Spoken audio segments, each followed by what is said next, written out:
அல்லல் போம் அல்வினை போம் ஆமையா அன்னை வயத்தில் பிறந்த தொல்லை போ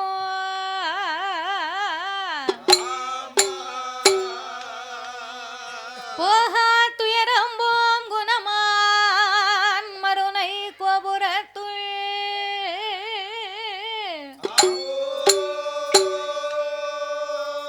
வீற்றிருக்கும் கணபதியை கை தொழுத காப்பே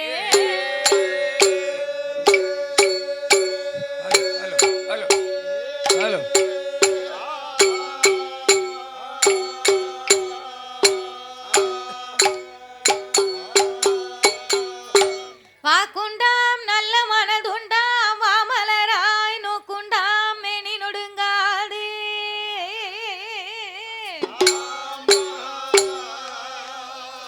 பூக்கொண்டே துப்பாய் திருமேனி துன்பிக்கையான் உன் பாதோ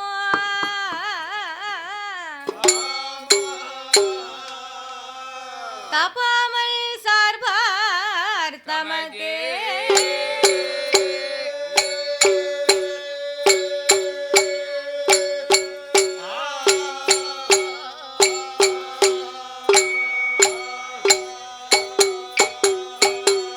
யானை முகம் இருகொம்பும் மகன்ற மார்பும் சிறுகண்ணோ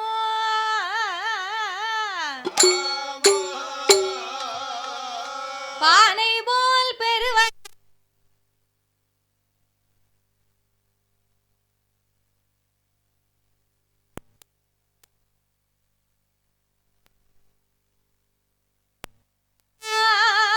வாழும்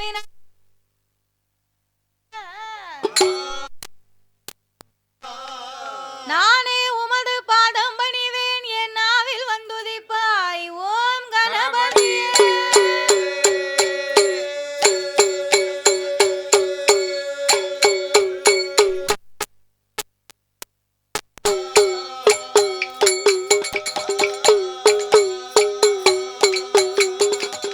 வெள்ளை கலையுடுத்தி வெள்ளை பனி பூண்டு வெள்ளை காலனை வெள்ளை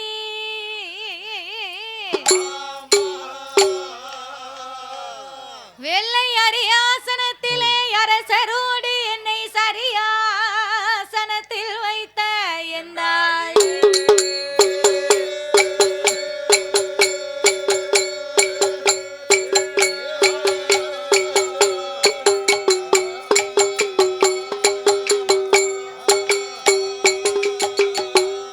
அண்டர்கள் துயரம் தீராயோ திமா நகரில் வந்து பிறந்தோ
பேச்சி அம்மா பிரம்மசக்தி பேச்சி அம்மா தாயே புத்திரிக்கு வந்தருள்வாயே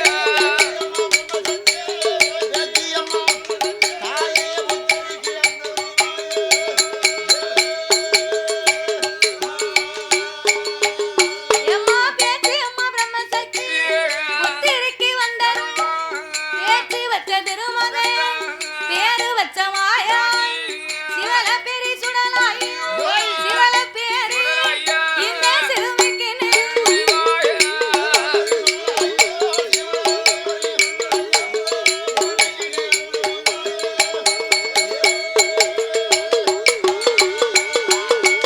நாம் பாடறிய படிப்பறி படிப்பாரி நாம் பாடறிய படிப்பறி நாம் பாரகி மாதவி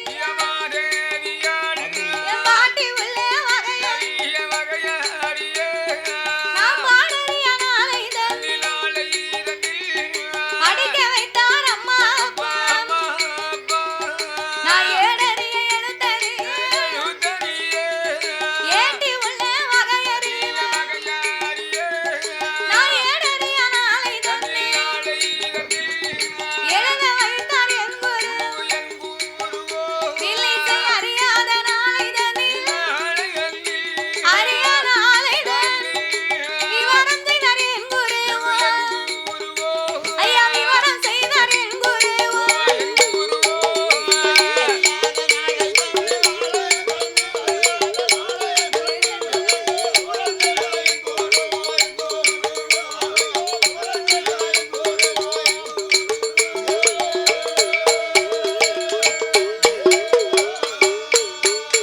சாமி ஐந்து நல்ல வயததி நானும் ஐந்து நல்ல வயததி எனக்கு அறியாத பிராயத்தி என்னை அறிவு கலை படிக்க என் அம்மா அப்பாவை நான் மறந்து சாமி கச்சு தந்த வாத்தியா எந்த கனவிலையும் மறந்து சொல்லி தந்த அண்ணாவி நாங்கள் சொற்பனத்தில் மறப்பதில்லை ஐயா நான் ஒரு நாள் மறந்தாலும் என் நான் ஒரு நாள் மறப்பதில்லை என் நெஞ்சொரு நாள் மறந்தாலும் என் நிலை ஒரு நாள் மறப்பதில்லை நான் சொல்லாலே மறந்தாலும் சொல்லாலே மறந்தாலும் அண்ணாவியே சொற்பனத்தில் மறப்பதில்லை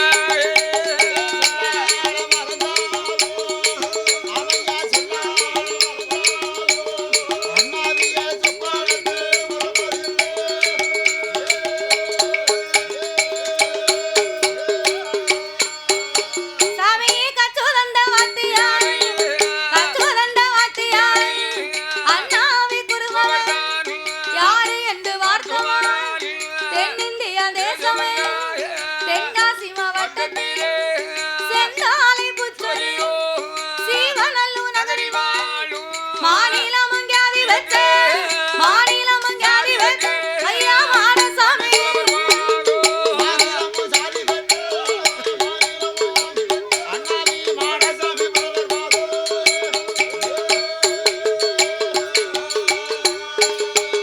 ஒரு வாடாமல்லி பூச்சொலி வாடாமல்லி பூச்சொலி வல்லம் என்ற நகரில் மாரியம்மா நாமமே மாரியம்மா புலவர் இரண்டு பொறு பூச்சொலி நீக்கே புதூர் தில்லிசை கவிகள் விருத்தம் போட்ட அர்த்தங்கள் இவ்வுலகில் காதிவர் இசைக்கு அவர் புலவர் காட்டு மல்லி பூச்சொலி கடைய நல்லூர் நகரில் கட்டு கட்டங்கதில் கணநாத நாமபதி கணநாத நாமபதி ஐயா கணபதி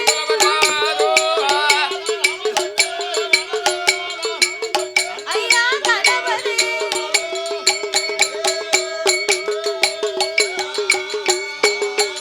ஐயா குருவினோட திருப்பாதத்தை குருவினோட திருப்பாதத்தை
சபை நிறைந்த என் தாய்மார்களே, தாய்மார்களே, பெரியோர்கள் சபையோர்கள், என்னை பெற்றெடுத்த தாய்மார்களே, பெற்றெடுத்த தாய்மார்களே, கல்வி கற்ற பெரியவர்களே, பெரியவர்களே, தொழில் படித்த கலைவாணர்களே, கலைவாணர்களே, வருங்கால மாணவ செல்வங்களே, வாலிபர் இளம் சிங்கங்களே, இளம் சிங்கங்களே, அதாவது என்ன இந்த வாவா நகரமான நகரத்திலே இந்த நகரத்தில மக்களை காத்து ரட்சித்து என்றென்றைக்கும் கிருபையோடு குழுவிருந்து வரக்கூடிய என் நம்பிகை அங்கையர்கண்ணி அகிலாண்ட கோடி பிரம்மாண்ட நாயகி அருள்மிகு என் தாயாகப்பட்ட காமாட்சி அம்மன் திருவாலயம். இந்த ஆலயம் இந்த பெரிய ஆலயம். அப்பேற்பட்ட இந்த அம்மனுடைய திருவாலயத்தில் என் தாயாகப்பட்ட பேச்சி அம்மா பிரம்மசக்தி வடக்குத்தி அம்மா காவல்கார கருப்பசுவாமியோடு காமாட்சி அம்மனுடைய திருவாலயத்திலே தை மாதத்திலே அம்மனுடைய ஆலயத்தில் கொடை விழா பெரும் விழாவாகவே நடந்து வருகின்றது, சிறப்பா நடந்து வருகின்றது. அப்பேற்பட்ட இந்த அம்மனுடைய திருவாலயத்திற்கு நாமுடைய வெள்ளி செய்யவே வரவழைக்க வேண்டும் என்று அம்மனுடைய ஆலயத்தில் 3 நாள் கொடை விழா பெரும் விழா. அடேப்பா 3 நாள் கொடை விழா பெரும் விழா. சரி, பெரும் விழா. இன்னைக்கு வந்து வியாழன் வெள்ளி சனிக்கிழமை காலையில 10 மணி வரைக்கும். ஆமா அப்படின்னு சொல்லிருக்காங்க. ஆமா 3 நாள் அப்போ.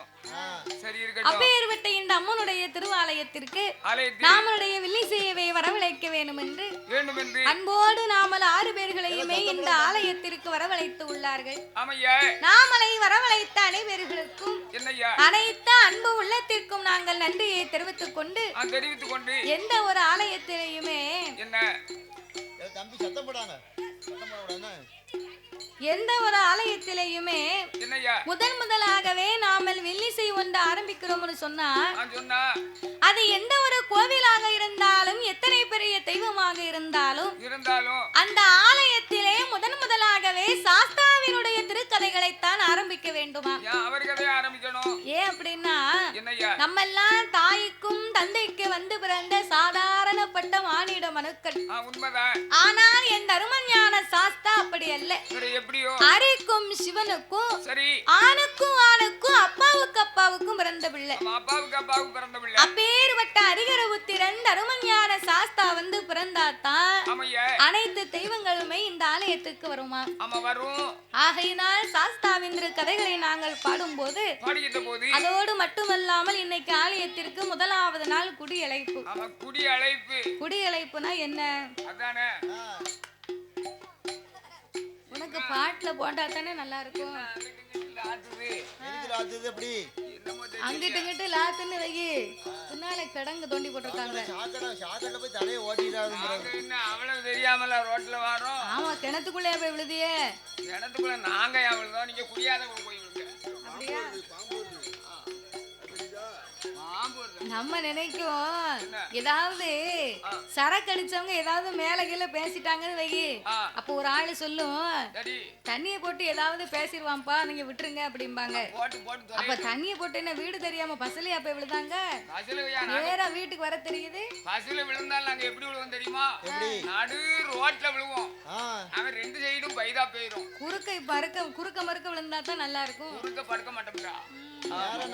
நெட்டாஞ்சலையா நடு மத்தியில படுத்திருப்போம். கார் அங்கிட்டு இங்கிட்டு பைதா போயிரும். ஆமா, நேரம் நல்லா இருந்தா நடுவுல போயிரும். தயஞ்சல்னா அரிச்சிட்டு மண்டல அப்புறம் இங்க இருந்து பஸ் வந்துரும். அப்படியா? சரி, வந்தா வந்துட்டு போகுது. குடியழைப்புனா அதல்ல தாத்தா. குடியழைப்புனா அதெல்லாம் உங்களுக்கு சனிக்கிழமை மத்தியானத்துக்கு பிறகு. சரி இருக்கட்டும். இப்பவும் இல்ல. குடியழைப்புன்னு சொன்னா நாமளுடைய வீட்டில் உள்ள சொந்த பந்தங்கள் உற்சார் உறவினர்களை கூப்பிட்டு அவங்க வீட்டுக்கு போய் இந்த மாதிரி எங்க ஊர்ல வடக்குத்தி அம்மா காமாட்சி அம்மாவுக்கு திருவிழா நடக்கு, நீங்க உங்க குடும்பம் எல்லாம் எல்லாரும் சேர்ந்து விருந்துக்கு வாங்க, கோவில் கொடைக்கு வாங்க அப்படின்னு சொந்த பந்தங்களை குடியில் உள்ள மக்களை அழைக்கிறோம் பாத்தீங்களா? அதுக்கு பேரு தான் குடியழைப்பு. அது வந்து அந்த காலத்துல 45 வருஷத்துக்கு முன்னாடி கோவிலுக்கு கொடை போட்டாங்கன்னா சொந்த பந்தம் மாமா மச்சினா அக்கா தங்கச்சி சித்தப்பன் பெரியப்பன் எல்லாத்துக்கும் போய் சொல்லிட்டு வந்து கோயிலுக்கு வரும்போது கொடைக்கு முதல் நாள் 10 பக்கம் சோளத்தை ஊற போட்டு எல்லாம் ஆட்டி தோசை சுட்டு எல்லாம் மொத்தமா உட்காந்து சாப்பிடுவாங்க. இப்ப அப்படியே நடக்கு. இப்போ அப்படியெல்லாம் கிடையாது. இப்ப சொல்லிட்டு வாரதோட ரைட்டு. சில பேர் சொல்ல கூட போக மாட்டாங்க, போன் போட்டு சொல்லுவதோட சரி. அப்பேற்பட்ட இந்த குடியழைப்பு தினத்திலே சாஸ்தாவின் கதைகளை நாங்கள் பாடும் பொழுது பாடும் பாட்டிலே பலத குச்சங்கள் இருந்தாலும் சொல் குச்சங்கள், இசை குச்சங்கள், கதை குச்சங்கள். எங்கள் கதையிலேயே பொருள் குச்சங்கள். சாரீர குச்சம் குறை இருந்தாலும் சரீர குச்சம் குறை இருந்தாலும் எங்கள் ஆட்கள் அடி தாளங்களில் ஒரு குறைகள் இருந்தாலும் முன் சொல் பின்னால் இருக்கலாம், பின் சொல் முன்னால் இருக்கலாம். அறிந்து பாடினாலும் அறியாமல் பாடினாலும் தெரிந்து பாடினாலும் எங்களுக்கு தெரியாமல் பாடினாலும் எங்களுக்கு முன்பாகவே இந்த ஆலயத்திற்கும் இந்த ஊருக்கும் எத்தனையோ பெரிய பெரிய புலவர்கள், பேரறிஞர்கள், கவிஞர்கள் எல்லாம் வந்து பாடி இருக்கலாம். ஆன போதிலும் அடியால் நான் ஒரு சிறு குழந்தை. உங்கள் வீட்டு பிள்ளையாகிய நான் மாதவி. என்னால் தெரிந்தளவு என் சிற்றறிவுக்கு எட்டியவாறே உங்கள் முன்னால் நான் பாடுகின்றேன். உங்கள் வீட்டு பிள்ளை தவறு செய்தால் அதனை எப்படி வீட்டிற்கு அழைத்து சென்று அன்போடு ஆதரிப்பீர்களோ அதுபோல் 6 பேரையும் ஆதரிக்கணும்னு சேர்த்து தானே பேசிக்கிட்டு இருக்கேன். பளிர் பளிர் அடிக்கணும்னா உங்களுக்கு யாருக்காவது கோவம் வந்ததுன்னு வைங்க, இவரை மட்டும் கூட்டு போங்க, நல்லா வாங்குவாரு.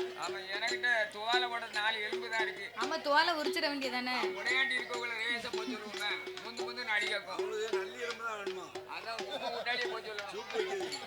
தாத்தா கூட்டு போறது ஒண்ணும் பெரிய காரியம் இல்ல.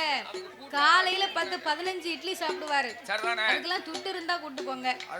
15 இட்லியை சாப்பிட்டு நல்லா சாயங்காலம் வரைக்கும் அடி வெளுத்து வீட்டுக்கு அனுப்பும் போது சின்னதா ஒரு பாட்டில் மட்டும் வாங்கி கொடுங்க. டானிக் பாட்டில். நீ ஒரு அல்பு மருந்து 5 மருந்து வாங்கிட்டாங்க. இன்னொரு மருந்து இருக்கலாம். தாத்தாவுக்கு மேல்வழி கேட்கணும் இல்லையா, அதுக்கு. அவர் கூட்டிட்டு போனையா பாட்டில் மட்டும் வாங்கி கொடுத்தா கூட்டிட்டு போனது, சாப்பிட்டது, அடிச்சது, வச்சது எல்லாத்தையுமே மறந்துடுவாரு. அதுக்குதான். அதனாலே 6 விளை 100 உச்சங்கள் அடியாலை ஆதரிக்குமாறு கேட்டுக்கொள்கிறோம். பாதி மதி மான் மழுவோ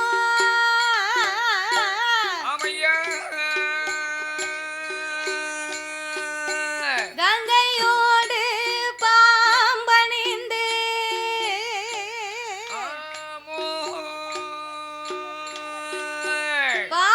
பார்வதியை மனம் புரிந்த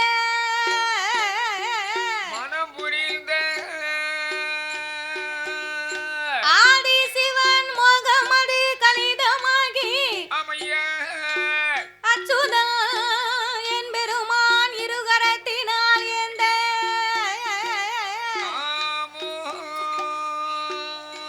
சோதி மணி விளக்கு ஒளிர்வு போல் 5 மைந்தர்கள் தோளினில் பூநூல் இளங்க தோன்றி மேதினில்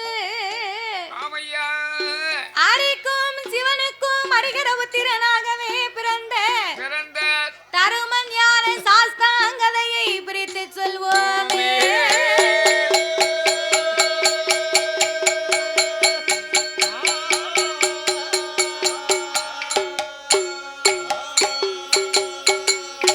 தானாகிய பொன்னு வெள்ளை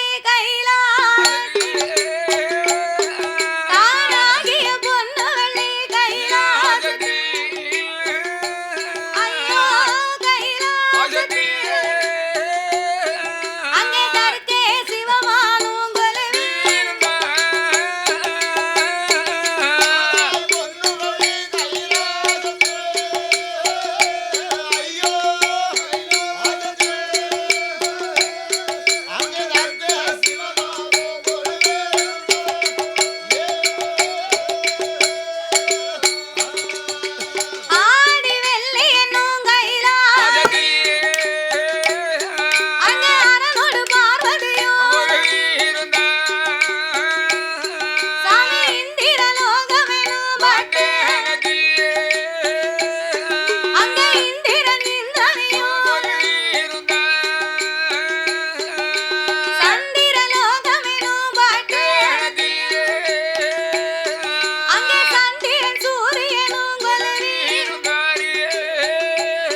அந்த பகவானுக்கு தெய்வலோக ரம்பையர்கள் நடனம் ஆடுவார்கள் ரம்பை வருவாள் நடனங்கள் ஆடுவாள் ஊர்வசியா வருவாள் உல்லாசமா பாடுவாள் ஏனையா வருவாள் மிருதங்கமும் போடுவாள் சரஸ்வதி வருவாள் சரஸ்வதி வருவாள் அம்மா சங்கீதங்கள்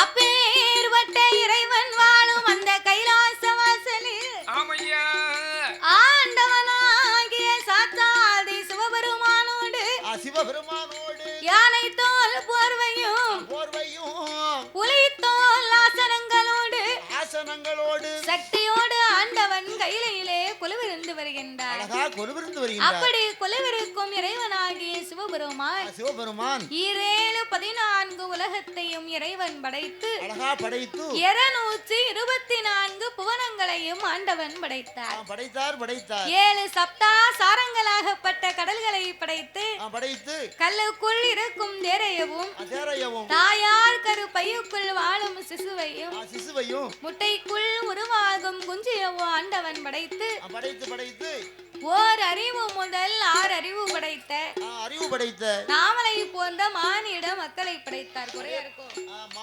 மானிட மக்களை படைத்தார்.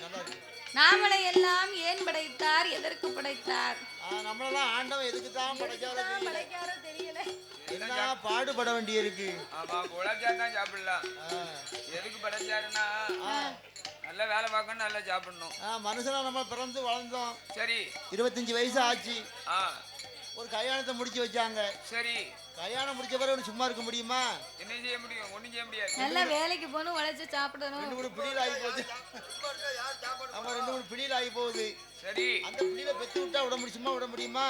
முடியாது. அத பள்ளிக்கூடத்தை சேர்த்து படிக்க வைக்கும். வெத்தது நீந்தானே, பிள்ளைய வளர்க்கிறது ஓம் பொறுப்பு தானே. ஆமா, பிள்ளைய படிக்க வைக்கும். சரி, அவன் படிச்சு முடிச்ச உடனே பொட்ட பிள்ளையா இருந்தா கம்மியா படிக்க வைக்கணும், அதிகம் படிக்க வச்சோம்னா சரி அந்த பிள்ளை டாக்டர் மாப்பிளை தான் வாக்கப்படும் அப்படின்பா. அப்படின்னு சொல்லணும். ஆமா, அது ஒரு பக்கம் இருக்கு. சரி, இந்த பையன் வளர்ந்தாமுன்னா என்ன செய்யலாம்? என்னைதான் எனக்கு இந்த குண்டி தூக்குற பைக்கு வேணும் அப்படிங்க.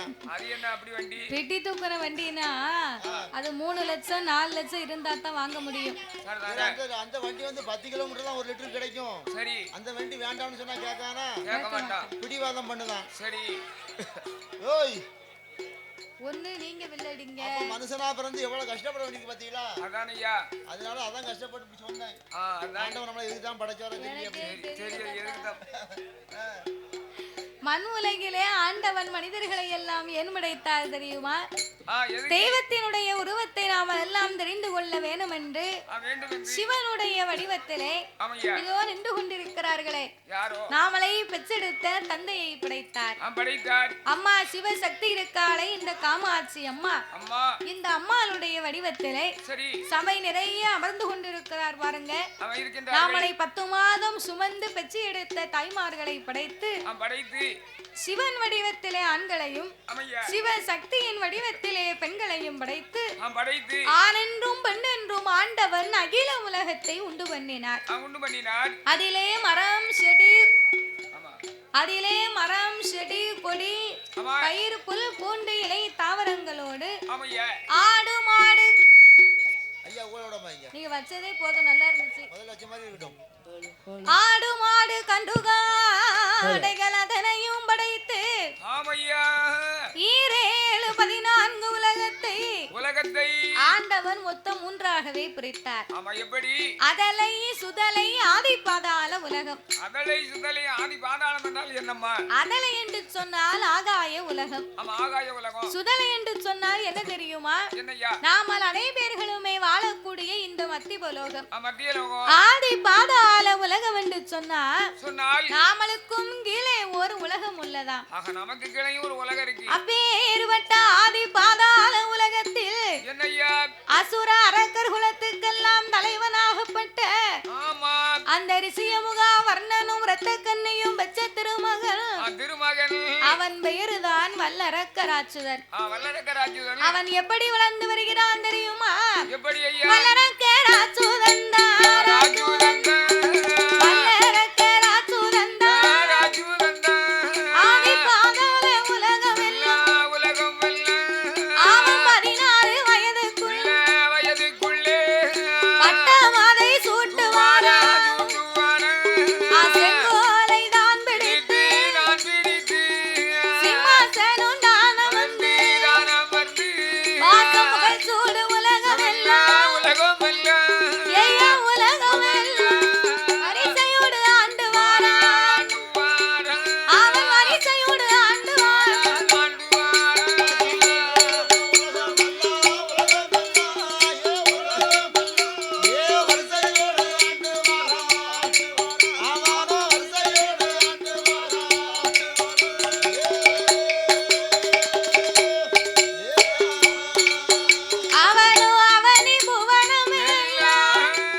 அரக்கனுக்கு திருமணங்களை முடித்தார்கள். முடித்தார்கள்.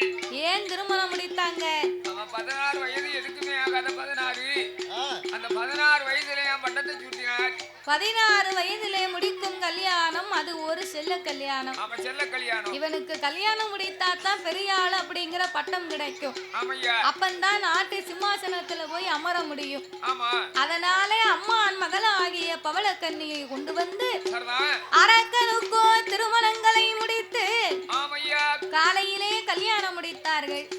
மாலையிலே அவனை சிம்மாசனத்திலே அமர வைக்க வேண்டும் என்று அவனிக்கடை 56 தேசத்து அரசர்களும் அமர்ந்திருக்க அத்தனை பேர்களுக்கு முன்னாலே அரக்கனுக்கு செங்கோல் பிடித்து சிம்மாசனத்திலே அமர வைக்க வேண்டும் என்று அந்த சிம்மாசனத்திலே ஏறி செல்வதற்காகவே 9 படிகள் அமைத்தார்கள். 9 படிகளுமே யாரு? 9 நவக்கிரகங்கள். 9 நவக்கிரகம்னா என்ன? சொல்லு பாப்போம். சப்த கிரகங்கள் 7. ஆமா 7. சரி. இரண்டாவது ராகு கேது ஒண்ணா சேர்த்தாங்க. சரிதான். மொத்தம் 9. சரிதான். 9 கிரகங்களையும் ஆமா 9 படிகளா போட்டுட்டாங்க. ஆமா நவம்னா 9ன்னா அர்த்தம். ஆமா நவம்னா 9. ஆமா சரி. அப்ப இந்த ராகு தசம்னா 10. சத்தம். ஆமா சரி. ராகு கேது சூரியன் சுக்கிரன் வியாழன் ஆமா வெள்ளி சப்தனா 7. சரி. இப்பேற்பட்ட 9 நவக்கிரகங்களை கொண்டு வந்து 9 படிகளாக்கி போட இந்த 9வது படியிலே யார் இருக்கிறார்? அவர்தான் 2 எழுத்து பகவான் இருக்கிறார். அவர் 2 எழுத்துக்காரன். யாரு முண்டனா? முண்டன் கிடையாது. 2 எழுத்து பகவான் முண்டனா? யாருடாது? நம்ம கனி என்ன? அது கிடையாது. 2 எழுத்து பகவான் அவர்தாம்யா ஈஸ்வரன் பட்டம் பெற்றவர். அதேதான். ஈஸ்வரன் பட்டம் பகவான் யாருன்னா அவரு? ஈஸ்வரன் பட்டம் பெற்றவர்னா அவர்தான் சனி ஈஸ்வர பகவான். ஓ சனி பகவான். அந்த அக்கா கூட சரியா சொன்னாங்க. அத கரெக்ட் நமக்கு தெரிய மாட்டேங்குது. நீ இத்தனை வருஷமா வில்லு பாட்டு படிச்சு என்னத்த கண்ட? நமக்கு என்ன தெரியுது? ஒண்ணும் தெரிய மாட்டேங்குது. எனக்கு ஒண்ணும் தெரியல. ஒண்ணும் தெரியாது. என்னையே உருட்டா அடிச்சு விடுங்க. உருட்டா அடிக்காரு. அவ்வளவுதான். அவர்தான் படம் பிடிச்சு எடுக்கும். சரி. அப்ப இந்த 9வது படியிலே நவக்கிரகங்களை கொண்டு வந்து போட 8 படியிலேயுமே அரக்கன் மெதுவாக ஏறி போனான். 9வது படியிலே தான் அந்த அகந்தை கொண்டு ஓங்கி மிதித்தான் பாவி. அன்னைக்கே பிடித்தான் அவனுக்கு 6 முக்காலும் அரையுங்காலும் எதையவன் பிடிக்க போறான், எதையவன் பிடிக்க போறான், இருப்பிடத்தை கிளப்ப போறான், சண்டால வல்லரன் சனியனவன் பிடிக்க போறான், சனியனவன் பிடிக்க போறான், பாவி சங்கடத்தை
அவனைக்கடை 56 தேசத்துக்கும் நான் ஒரு வல்லரக்கன். அப்படி இருக்கும் போது மக்கள் யாருமே எனக்கு பகுதி கொடுக்கவில்லை, பணிந்து நடக்கவில்லை. அவன்தான் வந்த உடனே மாதவி அக்கா அப்படின்னா இவன் தான் தம்பி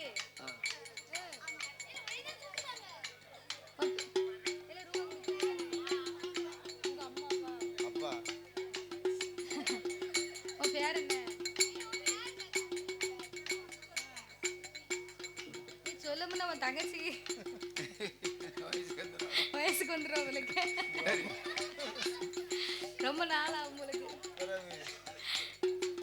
இந்த சிறப்பான வேளையில் அலங்கார பந்தலிலே சிங்கார மேடையிலே பாடும் நாமளுக்கு பரிசளிக்க வேண்டும் என்று அன்பும் பண்பும் பாசங்களும் நிறைந்து நாமளுக்கு கள்ளி பணம் கொடுத்து ஆதரித்த செல்வச்சிமான் அருமை அன்னார் அவர்கள் இந்த வாவா நகரத்திலே வாழ்வாங்கி வாழ்ந்து வரக்கூடிய நாமல் வில்லிசையின் நாமளுடைய வில்லிசையின் விருப்பத்தோடு சுப்பிரமணியன் அவர்களும் முகமது உசேன் அவர்களும் தௌபிக் அவர்களும் யாசர் அரபாத் அவர்களும் இஸ்மாயில் அவர்களும் வேல் முருகன் அவர்களும் அனைவர்களுமாக இணைந்து அன்னார் அவர்கள் நாமல் 6 பேர்களையுமே ஆதரிக்க வேண்டும் என்று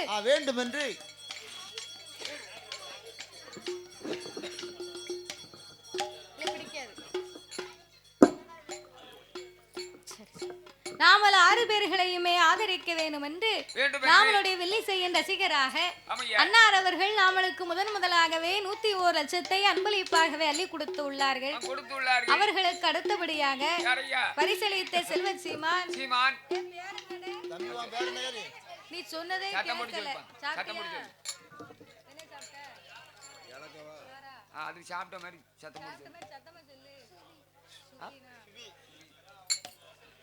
அவர்களுக்கு அடுத்தபடியாக பரிசளித்த செல்வச்சிமான் அருமை குட்டீஸ் அவர்கள் சுபீன் அவர்கள் சார்பாக அதோடு மட்டுமல்லாமல் இசக்கியம்மாள் அவர்களும் சுபீன் அவர்கள் சார்பாகவும் நாமளுக்கு 101 லட்சத்தை அன்பளிப்பாகவே அள்ளி கொடுத்து உள்ளார்கள். பரிசளித்த ஆதரித்த செல்வ சீமானும் செல்வ சீமாட்டின் குடும்பம் எல்லாம் அண்ணாச்சி மறந்தே போயிட்டேன். மறக்க கூடாது. அவர் முக்கியமான ஆள் இல்லையா? சரி இருக்கட்டும். அவ வரலன்னே மறக்க. வரல இல்ல அதனால மறந்து போச்சு. அடிக்கறதுக்கு வரணும் ஐயா. அவர்களுக்கு அடுத்தபடியாக சித்தி டிவியின் உரிமையாளர் இந்திரஜித் அன்னாருடைய அன்பு கரத்தாலே நாமளுக்கு 201 லட்சத்தை இன்றைக்கும் பரிசளித்து உள்ளார்கள். ஏகப்பட்ட ரூபா பாக்கி கிடக்கு. ஆமா. கணக்கு எழுதி வச்சிருக்கோம். அதுவும் துட்டு தான். எத்தனை பேர் எழுதிருக்கான்? 10 ரூபாய்க்கு 15 பேர் எழுதிருக்கான். ஒரு பேர் சொன்னா கூட சொல்லல. பேப்பர் எங்க? 10 ரூபாய் தான் கொடுத்தான். இல்ல அவன் ஆசையா கொடுத்திருக்கானே. சரி கொண்டா. அந்த பேப்பரை வாங்க. ஏல தம்பி. கொண்டா பேப்பரை. கொண்டாடி. தாத்தா ஒன்னு கொடுத்துறோம் கொண்டு வாடா. அத கொண்டாங்க. எத்தனை பேர்? 20 பேர் இருக்கு. இப்படி சொன்னா அப்படி சொல்லுவா, அப்படி சொன்னா இப்படி சொல்லுவா. நான் நேட்டும். தம்பி அந்த பேப்பரை கொடுப்பா. கொண்ட பேப்பரை கொடு. கொண்டாங்க. ஆதரித்து பரிசளித்த செல்வ சீமான்களும் செல்வ சீமாட்டிகளும் 5 பேர் வச்சிருக்கான். அதுக்கு அவர்களுக்கு அடுத்தபடியாக பரிசளித்த அருமை குட்டீஸ் அவர்கள் சபரி அவர்களும் சரண் அவர்களும் வருண் அவர்களும் மனோஜ் அவர்களும் வர்ஷித் அவர்களும் ராம் அவர்களும் கவி அவர்களும் வடகாசி அவர்களும் சபரி அவர்கள் சார்பாக அருமை குட்டீஸ் நண்பர்களாக இணைந்து நாமளுக்கு 101 லட்சத்தை அன்பளிப்பாகவே அள்ளி கொடுத்து உள்ளார்கள். 10 வயசாவது ஃப்ரெண்டா இருக்கான். அப்படி வரும் சொந்த பந்தமா ஒண்ணா இருக்கான். ஃப்ரெண்டா இருக்கான். நாளைக்கு கல்யாணம் முடிச்சோம்னா அவன் தனியா போயிடுவான். அப்புறம் ஒண்ணா இருப்பாங்க. பரிசளித்த ஆதரித்த செல்வ சீமான் அல்ல இந்த காமாட்சி அம்மன் அருளாலே அவர்கள் எப்படி வாழ வேண்டும் தெரியுமா? வாழ வேண்டும் வளர வேண்டும் வாழ வேண்டும் வளர வேண்டும் மலை முருகன் அருளாலே மலை முருகன் அருளாலே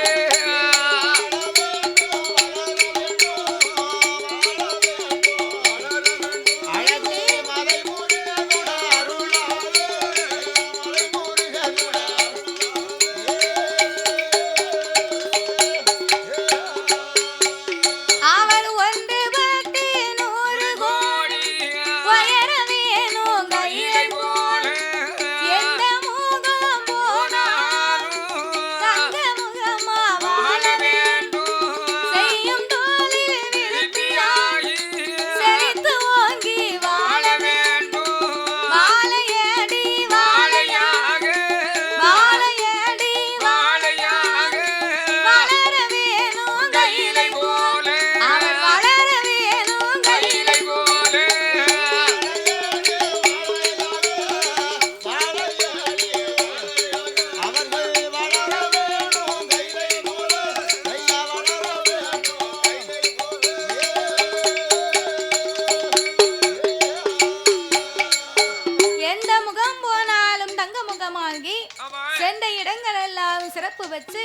காமாட்சி அம்மன் அருளாலே கல்யாண வாசலாக வாழ வேண்டும் என்று அம்மாளை வணங்குகிறோம் ஐயா. அப்படியாகவே இருக்கும் போது ஆதி பாதாள உலகத்தில் அந்த வல்லரக்க ராட்சுதனாகப்பட்டவன் மந்திரியை வரவழைத்தான். அப்பா மந்திரி, 12 வருடங்களாக நாட்டில் உள்ள மக்கள் யாருமே எங்களுக்கு பகுதி கொடுக்கவில்லை, பணிந்து நடக்கவில்லை. அதனால நீ பகுதி பணம் வேணும் என்று 56 தேசத்துக்கும் அடித்து வா பறை ஓசை அப்படின்னு சொன்ன உடனே ஆட்டுமென்று சம்மதித்தான். மந்திரியோ அரண்மனையை விட்டு புறப்பட்டு வந்து 56 தேசத்துக்கும் அடித்தான் பறை ஓசை. மந்திரி பறை ஓசை அடிச்ச உடனே பாதாள உலகத்து அரசர் எல்லாம் ஓடி வந்தார்கள். அப்பா மந்திரி, உங்க அரக்கை என்னைக்கு நாட்டு சிம்மாசனத்துக்குள்ள வந்து அமர்ந்தானோ அன்னையில இருந்து நாட்டுல மழையும் கிடையாது, தண்ணியும் கிடையாது. இந்த அரக்கனுடைய அப்பா ரிஷியமுகாவர்ணன் ஆண்டு வந்த காலத்திலே மாதம் 3 மழை பொழிந்தது, வருடத்திற்கு 3 பூ விளைந்தது. நாங்களும் பகுதி கொடுத்தோம், பணிந்து நடந்தோம். ஆனா இந்த அரக்கை என்னைக்கு நாட்டுக்குள்ள வந்தானோ அன்னையில இருந்த நாடே நாசமா போச்சு. அதனால எப்பா மந்திரி, உங்க அரக்க பகுதி கேட்டு வந்தா நான் சொன்னதை போய் அவங்கிட்ட சொல்லு. பகுதி பானம் கேட்டு வந்தா கொடுக்கவே மாட்டோம். பகுதி பானம் கேட்டு வந்தா கொடுக்கவே மாட்டோம். நாங்க கொடுக்கவே மாட்டோம். அவனை படையெடுத்து சண்டை செய்ய, அவனை படையெடுத்து சண்டை செய்ய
சண்டையிலே செவித்து அவன் பகுதியை வாங்கிட்டு போட்டோம். பார்த்தா மந்திரி ஏன் பகுதி இப்ப நான் வாங்கணும்னு சொல்லி அரசர்கள் பக்கம் வந்தா அவன் பகுதி இல்லைன்னு இங்க வரட்டுதான். அரக்கம் பக்கம் வந்தா பகுதி பணத்தை வாங்கிட்டு வான்னு இவன் இங்க வரட்டுதான். இவன் துன்பத்திலே நிக்க முடியல. இவன் துன்பத்திலே நிக்க முடியல. துன்பம்னா கொஞ்சம் துன்பம் இல்ல.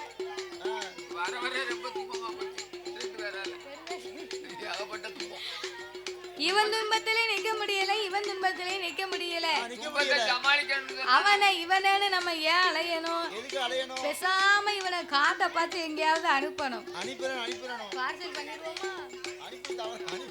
அனுப்பணும் தான் வச்சு. இவன் அவனை துன்பப்படுத்த விட பேசாம சினிமா நடிக்க போயிடலாம். அப்படித்தான் இருக்குதே. சினிமா நடிக்கிறதுக்கு சினிமாவுல உன்னெல்லாம் கூப்பிடவா செய்தாங்க? என்ன கூப்பிட்டாங்க? பிரியங்கா கூப்பிட்டாங்க. அப்படியா? புளியங்கா கூப்பிடுவா. போன் போட்டாங்க. சென்னை போறீங்களோ? நாளைக்கு போறோம். போயிட்டு வாங்க. புளியங்காவிட்ட இவர் தான் பேசியிருக்காரு, நாங்க யாரும் பேசல. பேச முடியாதுல்ல, கிட்ட போக முடியாது. எனக்கு அவ்வளவு ஆசை அவங்க கூட பேசணும்னு.